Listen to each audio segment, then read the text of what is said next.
Perkenalkan, saya Alvin Ramdan dari Teknik Sipil Universitas Diponegoro.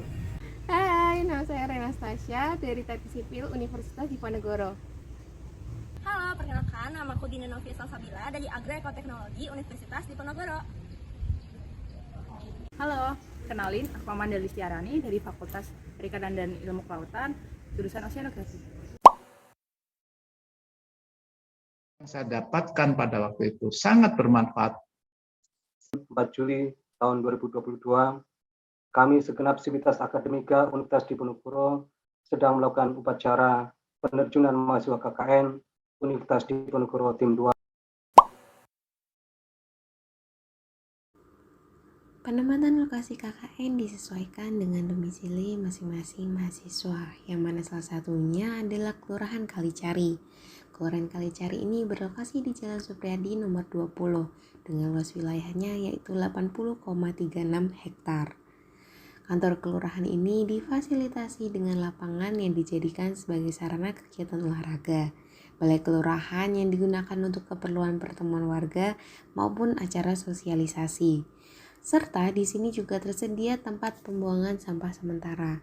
Sementara itu, data demografi di Kelurahan Kalicari ini menunjukkan bahwa wilayah ini cukup padat penduduk yang ditunjukkan dengan jumlah rukun warga sebanyak 9 RW dan jumlah penduduk secara keseluruhan sekitar 9.354 jiwa.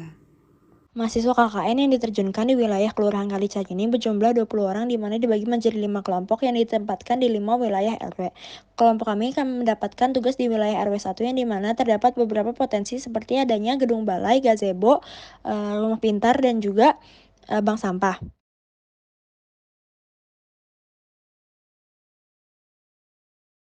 Pada RW 1 ini juga terdapat budidaya lele.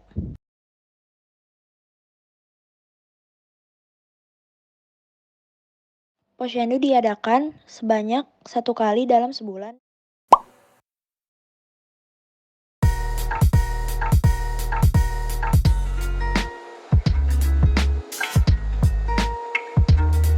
Teman-teman sampaikan itu dampaknya. Sebetulnya bahaya narkoba yang paling esensi adalah CANDU, candu. Ya. Nah, ketika dia candu, nah itu menimbulkan dampak yang macam-macam tadi itu ya. Gerakan rakyat anti madan. Prestasi Yes. narkoba No. Jateng Gayeng lawan narkoba.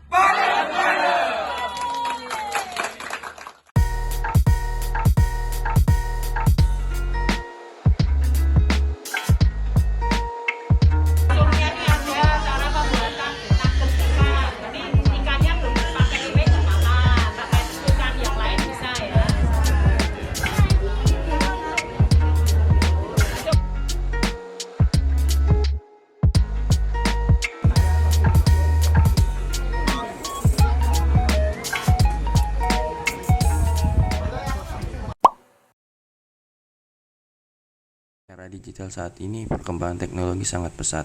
Dengan pesatnya teknologi tersebut, kita harus memanfaatkan teknologi tersebut ke dalam suatu pekerjaan agar dapat meringankan dengan cepat, tepat, dan efisien.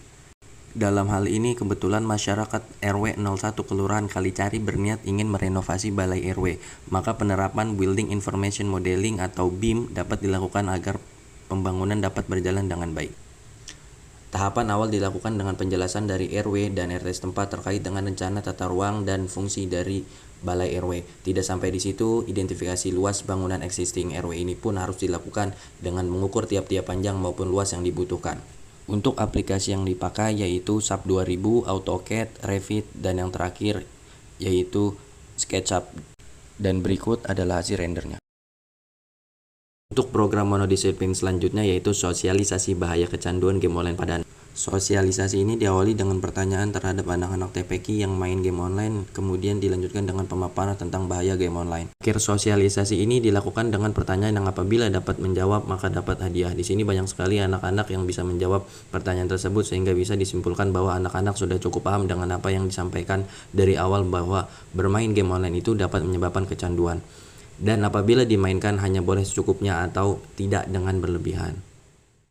Program kerja monodisiplin berupa pengenalan dan pemasangan lubang resapan sederhana yang sekaligus berfungsi sebagai biopori dilaksanakan di Taman RT 1 RW 1 Kalicari, yaitu pada hari Minggu 14 Agustus 2022.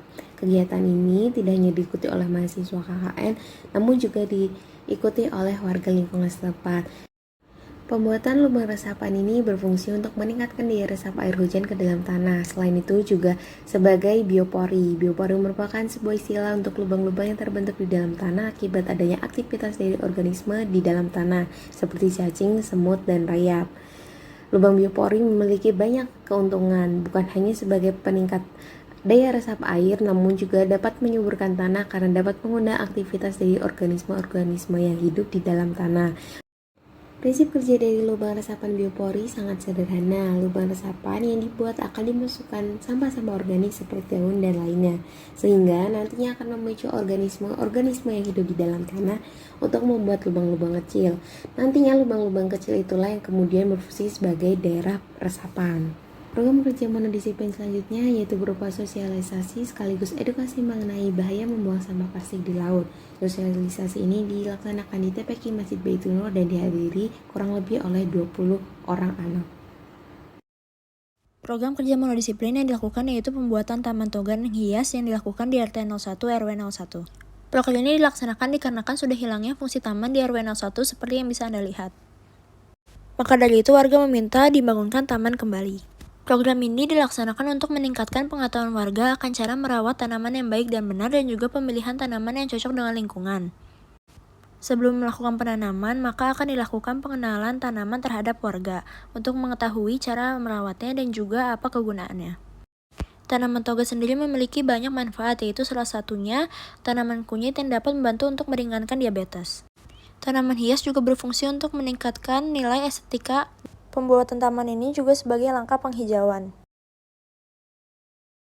Program monodisiplin selanjutnya yaitu pelatihan budidaya tanaman mikrogen yang dilakukan kepada ibu-ibu PKK RW 01. Program ini dilakukan untuk meningkatkan minat warga untuk bercocok tanam dengan cara yang mudah dan juga hemat, dan juga mempermudah warga untuk melakukan budidaya sayur yang berskala rumah tangga.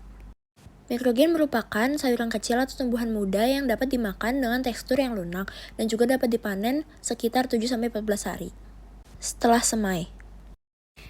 Mikrogen memiliki gizi yang tidak kalah dari sayuran biasanya, yaitu memiliki kandungan gizi asam folat yang tinggi dan juga kalsium yang tinggi, serta vitamin A, B, dan K. Mikrogen juga dapat mencegah penyakit jantung atau penyakit diabetes. Mikrogen termasuk ke dalam pertanian modern. Teknik budidaya mikrogen merupakan teknik budidaya yang mudah. Wadah yang digunakan untuk penanaman mikrogen dapat digunakan dengan wadah bekas dan juga media tanam mikrogen yaitu berupa pasir arang sekam, rock wool, atau juga vermit kulit. Selanjutnya ada edukasi pengenalan lingkungan laut terhadap anak-anak di wilayah RW 1 Kelurahan Kalicari, Kecamatan Pedurungan.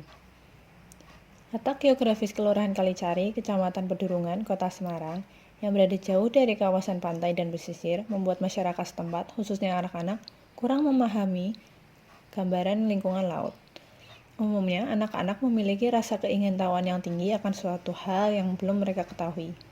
Atas dasar ini, perlu dilakukan suatu kegiatan yang mengedukasi anak-anak mengenai bagaimana ruang lingkup pesisir dan laut, terlebih karena Indonesia merupakan negara maritim. Dengan memberikan gambaran kondisi mengenai lingkungan laut, khususnya yang berada di Indonesia, maka dapat ditanamkan rasa cinta kepada laut terhadap anak-anak sejak usia dini. Kegiatan dilaksanakan bertempat di TPQ RW 1 dengan hasil yang memuaskan karena melihat antusiasme dari anak-anak dalam menjawab pertanyaan serta memperhatikan materi yang telah disampaikan mengenai lingkungan laut. Rendahnya konsumsi ikan di Indonesia berbanding terbalik dengan wilayahnya yang kaya akan sumber daya kelautan dan perikanan, serta merupakan pemasok 10% komoditas perikanan dunia. Faktornya adalah karena kurangnya pengetahuan mengenai kandungan gizi yang dimiliki ikan sehingga masyarakat kurang mengetahui apa saja manfaat yang didapat dari mengonsumsi ikan. Yang memanfaatkan ikan, jadi kan kita mengonsumsi ikan itu ya bisa ikan mentah, kita masak dulu, kan banyak orang yang produk kayak semacam dari ikan, gitu. Padahal kandungan ikan sendiri itu macam-macam.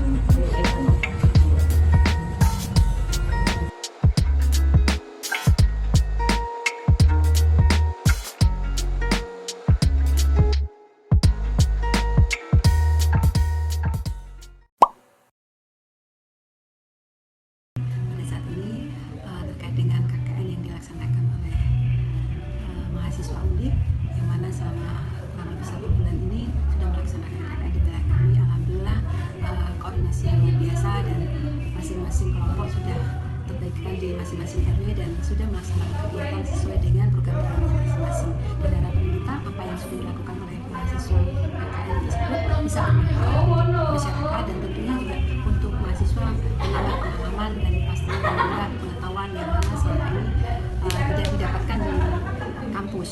Dan harapan saya semoga para mahasiswa akan tetap semangat melanjutkan perjalanan pendidikannya dan semoga kedepannya semakin sukses dan menjadi orang-orang yang terhebat. Kedatangan mahasiswa dari Undip Semarang yang berkunjung ke lingkungan RW 1 itu memang saya melihat kesan saya itu menyenangkan masyarakat khususnya di RW 1. Terlebih program-program yang sudah dirancang itu sesuai dengan apa yang sudah dilaksanakan. Satu misal, pada waktu itu saya bersama 4 RT itu minta untuk dibuatkan RAB gedung atau tempat di Balai RW 01. Itu sudah berjalan dengan baik dan apa yang menjadi keinginan dari masyarakat RW 1 itu sudah terlaksana dan data itu sudah kami terima. Kemudian juga Biopori ya, itu sudah dilaksanakan. Mudah-mudahan itu membantu untuk taman ya yang ada di RW 01 itu untuk peresapan air itu sangat bermanfaat bagi RW 01. Sosialisasi anak-anak ya di masjid itu yang dilakukan pada waktu sore hari itu ya. Nah, itu anak-anak yang ada di lingkungan kami itu, Pak Mur, besok ada lagi enggak? Pada akhir-akhir ini menjelang 17-an itu juga respon mahasiswa itu bagus membantu pelaksanaan ini ya, semacam itu. Kami banyak-banyak mengucapkan terima kasih kepada para mahasiswa serta kemarin waktu kami mengadakan arisan bulanan, kebetulan para mahasiswa ini telah memberikan informasi mengenai microgreen dan cara memilih ikan yang paling baik dan dapat kita konsumsi setiap harinya untuk menambah protein bagi kami semua. Proker yang dilaksanakan mahasiswa KKN Undip di wilayah RT 1 sangat berkesan bagi kami, terutama kan bersamaan dengan wilayah RT 1 masuk dalam lomba K3 dengan proker taman toga yang diberikan di wilayah RT 1 sehingga bisa untuk menambah sarana bagi kami di wilayah RT 1. Bagi ibu-ibu sangat berterima kasih, saya mewakili ibu-ibu wilayah RT 1 berterima kasih sekali kepada mahasiswa yang istilahnya mau guyup kepada masyarakat di wilayah RT 1. Semoga prokernya ini bermanfaat bagi kami dan akan selalu tetap terjaga, insya Allah. Kegiatan proker mengenai stunting kebetulan bersamaan dengan kegiatan posyandu di wilayah RW 1. Nanti harapannya sih semoga dengan stunting, wawasan stunting yang diberikan mahasiswa kepada ibu-ibu para balita di sini bisa membantu dan bermanfaat untuk kita semua.